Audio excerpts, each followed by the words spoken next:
नमस्कार, मी रेणुका अर्थात तुमची मुक्तावली. कशी मजा असते ना वारीत. कोणत्या ना कोणत्या रूपानं तुम्हाला तो पांडुरंग संपूर्ण प्रवासात सोबत करत असतो. कधी वाटेत थकल्यावर प्रेमानं पाणी देणारा, तर कधी पुढचं पाऊल टाकायचं बळ होणारा, कधी या नियतीच्या ओझ्यानं खचून गेलेल्या मनाची उभारी होणारा, तर कधी चेहऱ्यावर समाधान घेऊन प्रसन्न मनाने आपल्यासोबत वारीत चालणारी माऊली होणारा.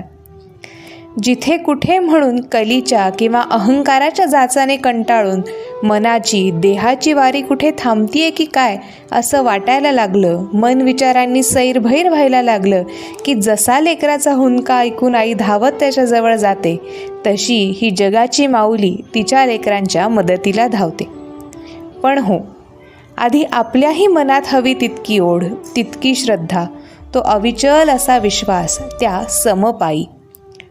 तुझ्या चरणांशी आलो म्हणजे आता तार अथवा मार, पण धरिले चरण मी सोडीना हो, हा भाव आपल्या मनी निरंतर असायला लागतो. तो तर या विश्वाचं पालन करता आहेच. त्याच्या ठाई सगळ्यांना सामावून घेण्याची शक्ती आहे. पण त्या विठ्ठलानं आपल्याला माझं म्हणावं यापेक्षा वेगळं प्रेम ते काय, यापेक्षा सुंदर सोहळा तो काय म्हणावा जीवाचा.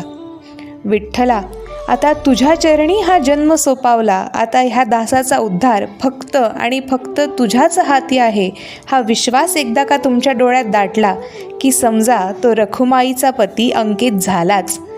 मग सगुण निर्गुणाचा, मूर्त अमूर्ताचा सगळे भेद बाजूला पडतात आणि मनातल्या या निरपेक्ष प्रेमालाच एक मूर्त सजीव रूप येतं. त्यालाच कोणी विठ्ठल तर कोणी श्रीरंग म्हणतं. पण एक मात्र नक्की, या मार्गावर तुम्ही येता तेही त्याच्याच इच्छेने, आणि तुमचा उद्धार होतो तो सुद्धा त्याने ठरवलेल्या मार्गानंच. म्हणून जीवाला या मायेच्या जाळात फार गुरफटून घेऊच नये.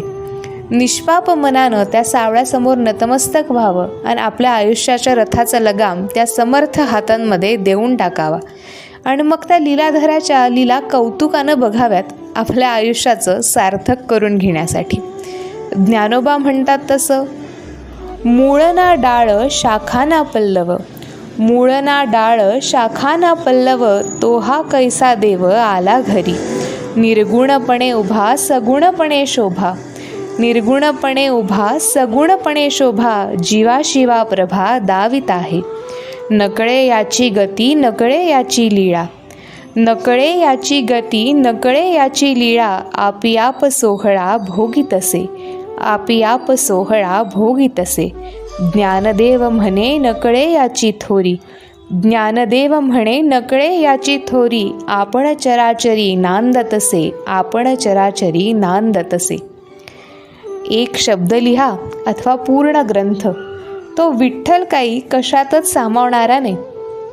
तोवर बोला, पुंडलिक वरदे हरी विठ्ठल, श्री ज्ञानदेव तुकाराम, पंढरीनाथ महाराज की जय. जय जय राम कृष्ण हरी.